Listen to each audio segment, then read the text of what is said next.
1977, 1985 এবং 1991 সালের পর বাংলাদেশে আবারও আলোচনায় গণভোট।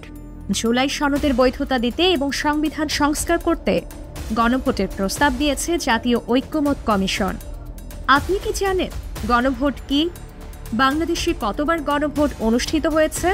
কোন প্রেক্ষিতে গণভোট হয়েছিল দেশে? স্বাধীনতার পর থেকে আজ পর্যন্ত বাংলাদেশের ইতিহাসে মাত্র 3 বার গণভোট অনুষ্ঠিত হয়েছে, 2টি প্রশাসনিক আর 1টি সাংবিধানিক। গণভোট এমন এক প্রক্রিয়া যেখানে জনগণ সরাসরি অংশ নেয় ব্যালট পেপারে একটি শব্দ লিখে হ্যাঁ অথবা না। গণতন্ত্রে জনগণের সর্বোচ্চ মতামত যাচাইয়ের অন্যতম গুরুত্বপূর্ণ মাধ্যম এটি।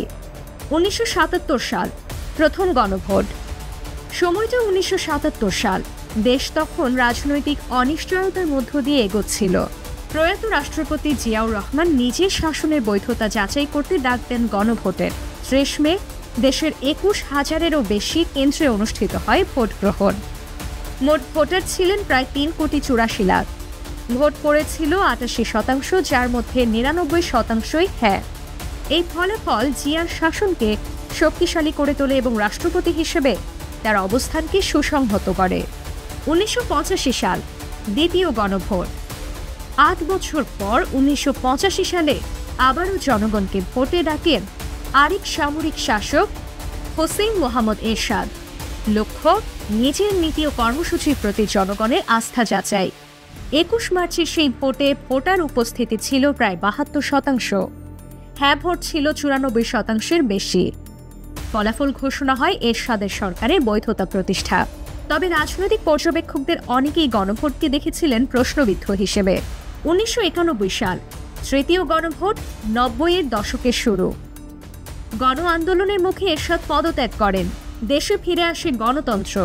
নতুন সরকার গঠনের পর জনগণের সামনে আসে এক ঐতিহাসিক প্রশ্ন: বাংলাদেশ চলবে কি রাষ্ট্রপতি শাসিত ব্যবস্থায় নাকি সংসদীয় ব্যবস্থায়? এই প্রশ্নের সুরাহা করতে 1991 সালে 15 সেপ্টেম্বর অনুষ্ঠিত হয় তৃতীয় গণভোট। 35% ভোট পড়ে। এর মধ্যে 84% ভোটার হ্যাঁ বলে সংসদীয় প্রজাতন্ত্রের পক্ষে রায় দেন। এই ফলাফলের মধ্য দিয়ে বাংলাদেশ ফিরে পায় সংসদীয় গণতন্ত্র।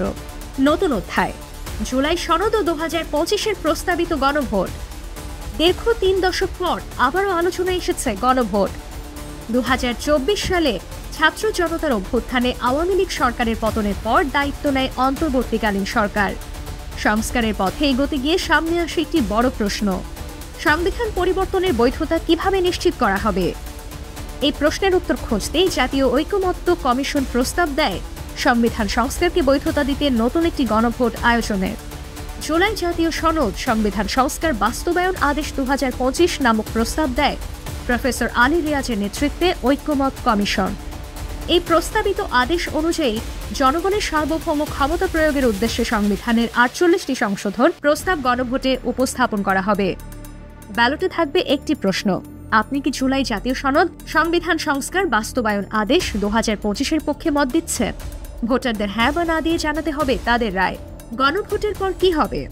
যদি গণভোটে সংখ্যাগরিষ্ঠ ভোট হ্যাঁ হয়, তাহলে নবনির্বাচিত সংসদ সদস্যদের নিয়ে গঠিত হবে সংবিধান সংস্কার পরিষদ। এই পরিষদ 270 দিনের মধ্যে সংবিধান সংস্কার সম্পন্ন করবে। তবে নির্ধারিত সময়ের মধ্যে কাজ শেষ করতে না পারলে গণভোটে অনুমোদিত সংস্কার প্রস্তাবগুলো স্বয়ংক্রিয়ভাবে সংবিধানে অন্তর্ভুক্ত হবে। বাংলাদেশে গণভোট মানে কেবল একটি রাজনৈতিক প্রক্রিয়া নয়, এটি জনগণের সার্বভৌম ক্ষমতার প্রতীক। ইতিহাস বলছে প্রতিবারের গণভোট ছিল দেশের রাজনৈতিক যাত্রার এক নতুন মোড়। এবারও সেই ইতিহাসের দরজায় কড়া নাড়ছে আরেকটি গণভোট, যা হয়তো নির্ধারণ করবে বাংলাদেশের আগামী রাজনৈতিক কাঠামোর রূপরেখা। শেষ পর্যন্ত উত্তর একটা জায়গায় নির্ভর করছে: জনগণের হাতে, ব্যালটের হ্যাঁ কিংবা নাতে।